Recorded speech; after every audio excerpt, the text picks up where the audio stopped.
Over the next several months, the Inquisition carefully gave over many of its duties it hadn't held.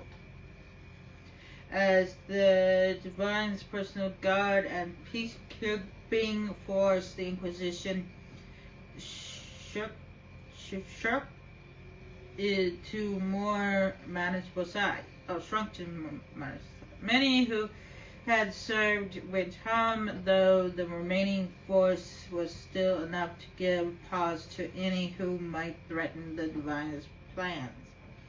Those who served the new Inquisition are trusted and checked thoroughly, in the hope of ferreting out any more spies within its ranks. With the dragon's breath diminished and any hope of a swift victory dashed, the Canary retreated back to the north. Few knew what debates were raged in the Powwow, but not long after the Exalted Council, but I get to read that. Their aggravation caught the already unstable British off guard. Tavinta was soon mauled into war. The Exalted Council remained intact, advising Divine Victoria on important matters. Cassandra served for several years. While she often disagreed with others' policies, the former left and right. Cassandra also spent time in Hunterhorn Mountains north of Alicia, where she worked to rebuild the Seekers. For a time, the new Seekers remained reserved, showing no interest in worldly affairs, and working in the end of the Inquisition as it had been sent shockwaves through the colors of enchanters. Her followers united to build a new circle with Vivian as the Grand Enchanter in direct connection with the college. What the circle lacked in numbers, they made up for political connections. Soon they were a force to be reckoned with. The two Inquisitions settled into an uneasy coexistence across the South, battling for power. After the Exalted Council, Diana devoted herself fully to the Sunburst throne and her dream. Within a year, she removed resistance surrounding treasury priesthood, allowing men and women of all races to be involved. This decree was followed swiftly by her decision to return the treasury of something. Blah, blah. I can't read this. I'm a slow reader. A rebellion to who was losing her and returned the treasury to the former state arose. As quickly as it began, the rebellion faltered.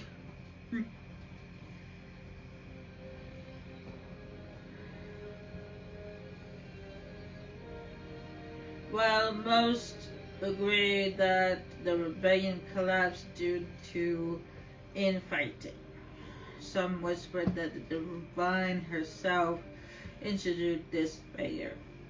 The rebellion fragmented into a number of separated cells, some which leaped on for several months before disbanding. Sarah left the Inquisition with scarcely more ties than when she began. After seeing the world brought to the brink of annihilation and pride, it was a blessing to return to normal, however a strange normal it might be.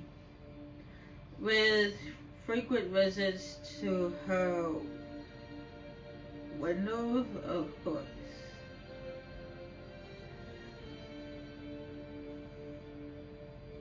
Perhaps most unrevealing was Sarah's standing over to the divine. When the nuns pass about with your left hand or right, call on the red jury to give them 2 fingers. Bart took up the role of Ralcon and, with the help of his friend Hawk, rebuilt Kirkwood's damaged imports. Under his rule, the city-state finally resumed its place as a major trade hub in the free marches.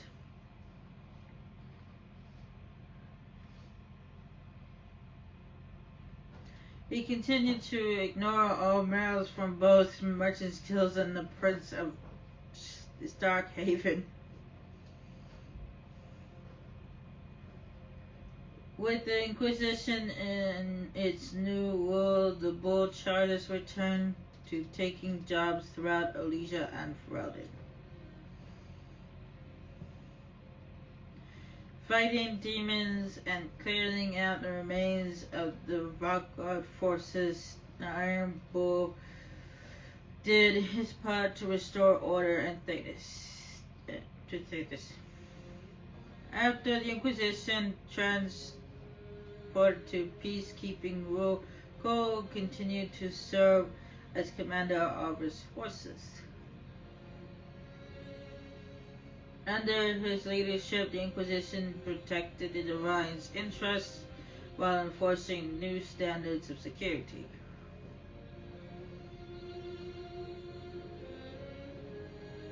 Cole also expanded Chantry's treatment for Templars whose minds were taken by lyrium as well. And as chaos reigned in the north and threats the divine lurked in every shadow, Cole remained ready to serve. Dorian returned to Juventa to take his father's place in the magisterium.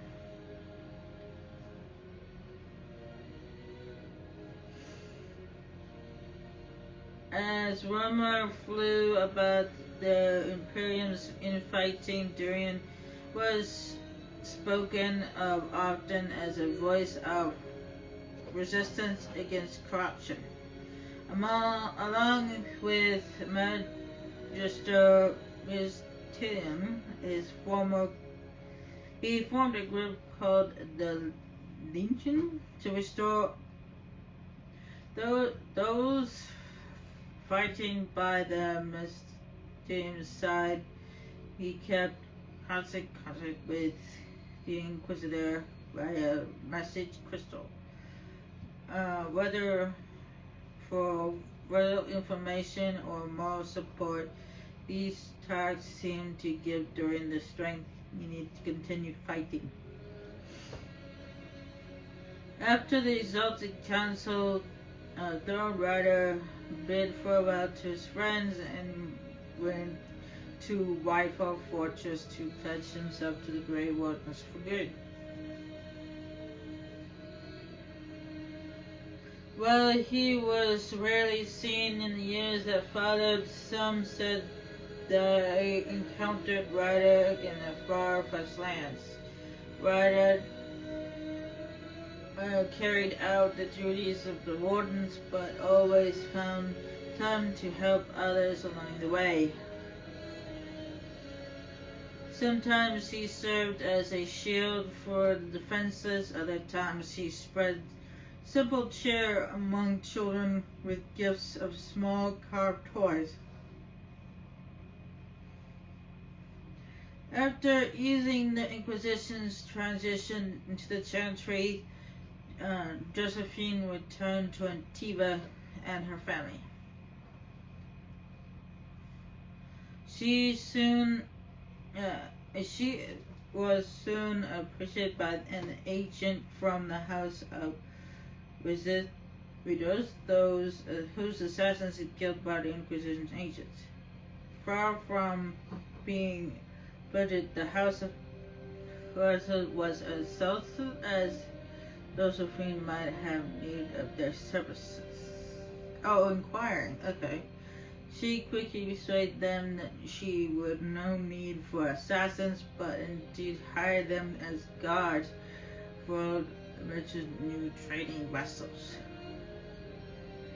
So pirates looking to reconnect an ancient feud soon learned that such ships were not lightly boarded, and her house proceeded.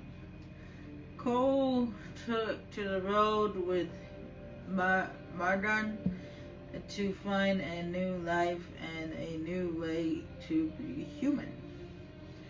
Wherever Mardon went to sing, people found old pains eased and hearts made happier, even if they didn't know why. After the events in Winter Palace, elves left the Inquisition under mysterious circumstances, as did the elven servants across Thedas.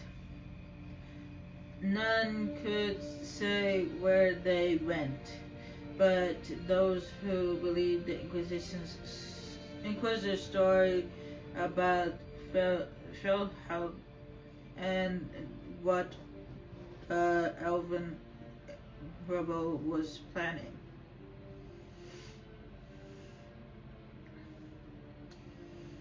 Man, I wish they would let me read these things.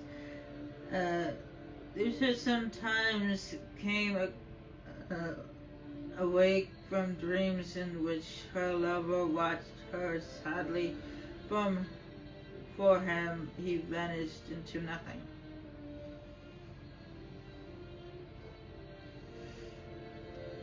If they were more than simply dreams, she searched and dreamed and waited for a way to change the Dreadwolf's heart.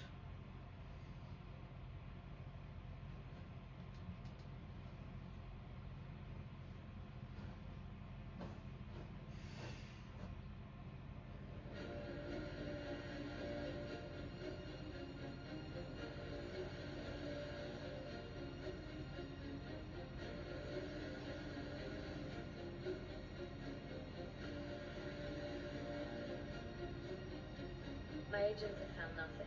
With illusions, he could be anywhere. Maintaining the Inquisition, even as a peacekeeping force, leaves us vulnerable to agents of the Dread Wolf. But also gives us the strength to respond. We will need to be careful. Solas knows everything about us. Who we are, how we work, our strengths and weaknesses. Then we find people he doesn't know. We will save our friend from himself, if we can.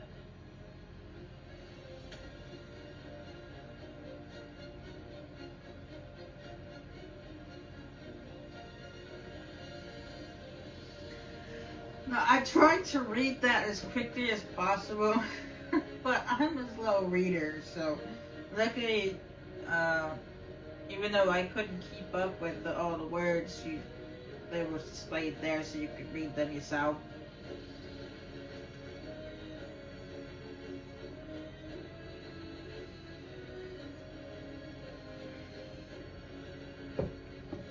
Anyway, that's it. That's it. We're done and dusted with Dragon Age Inquisition.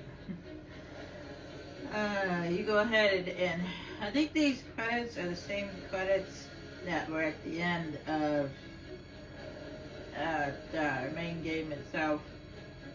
But oh well. It gives me a chance to say goodbye to this game. Yes. From now on, I'll be playing Skyrim Special Edition.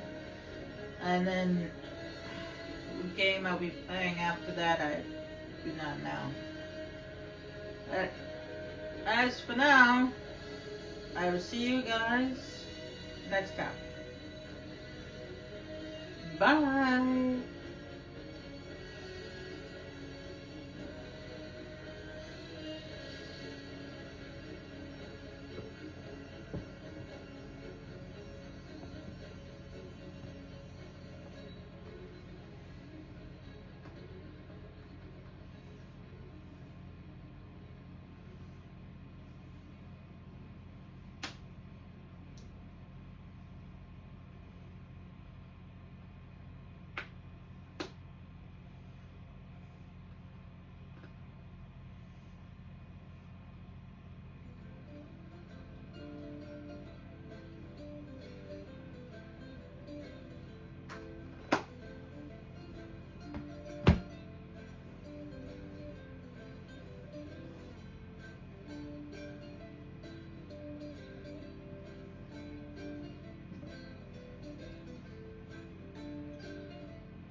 What is this?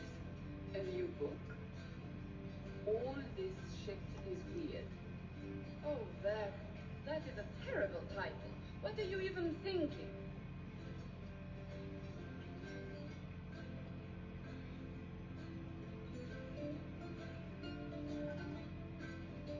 The sky churns like a rolling sea on a dark and stormy night, centered on a gaping hole that led to the arse end of nowhere.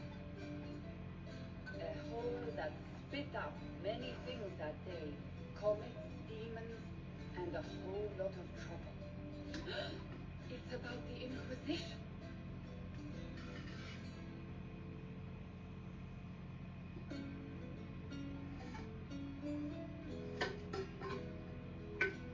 The din of the tavern cut the silence like it owed the carter money.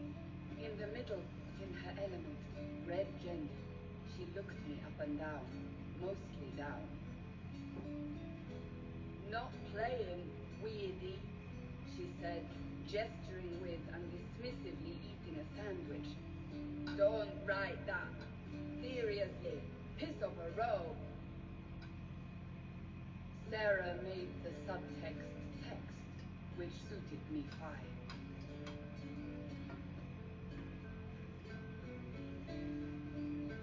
The court enchanter swirled into the room like a drop of beautiful poison spreading in a wineglass. She sized me up with a glance.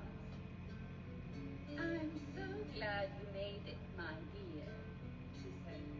I am Madame the Fair, the most terrifying person you shall ever meet.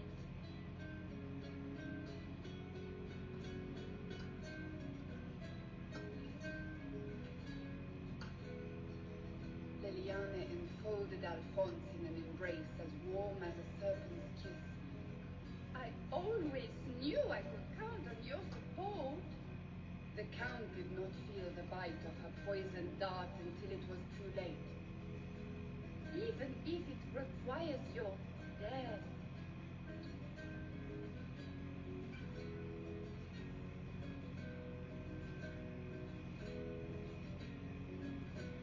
Drops of rain glistened on the griffin medallion grasped tightly in Blackwell's hand.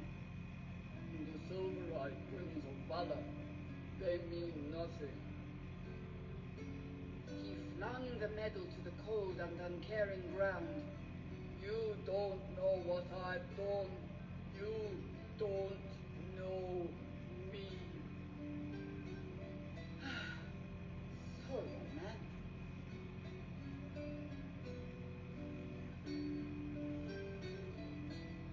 Cole moved like a shadow that also moved like a knife. A shadow wearing a hat where dreams came to die. Its A riddle, he whispered. A cold riddle that gnaws at your mind, but you'll feel better when it's gone. That makes as much sense as anything Cole says.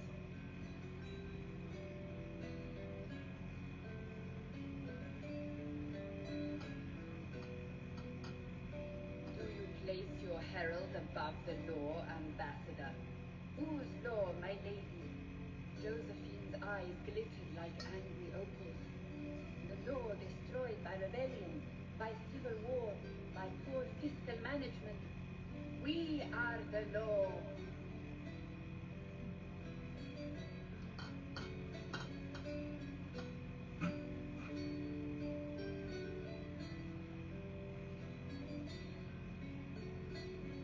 We left our mark on adamant, but the dust hadn't settled, and neither had Harding. I can offer you a drink, if I catch your meaning. If you caught my meaning, you'd have offered a double. What is even happening here?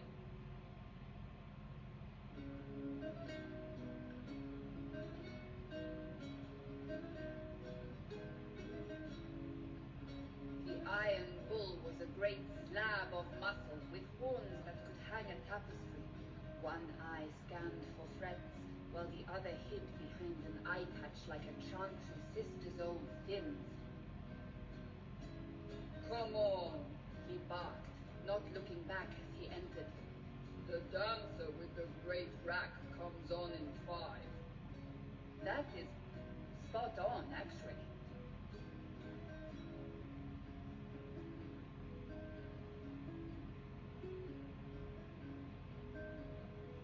The commander had the look of a Templar who had seen the worst of humanity, yet still had the time to style his hair. This isn't just a wall, he said, his gaze steely like a dull blade. It's the only wall. Cullen! That's Cullen!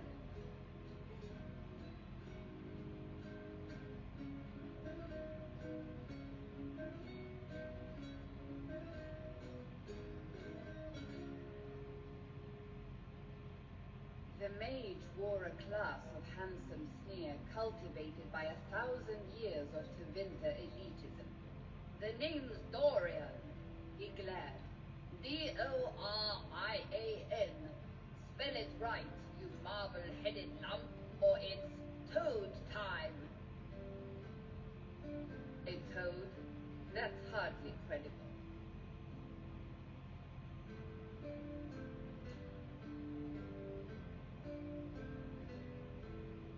The bold elf spun, mage staff crackling like the city after a good man's murder.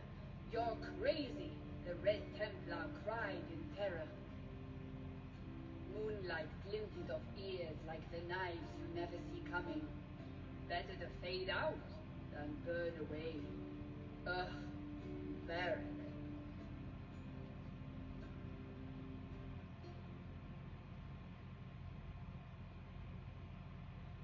Wait, where am I? I don't... Oh, here it is. The Seeker clutched at my vest, her tears as desperate as they were pitiful. Varric, I was wrong about everything, she sobbed. Could you find it in your noble heart to forgive me? That dwarf, he put me in the book. I'm in the book. I am reading the shit out of this.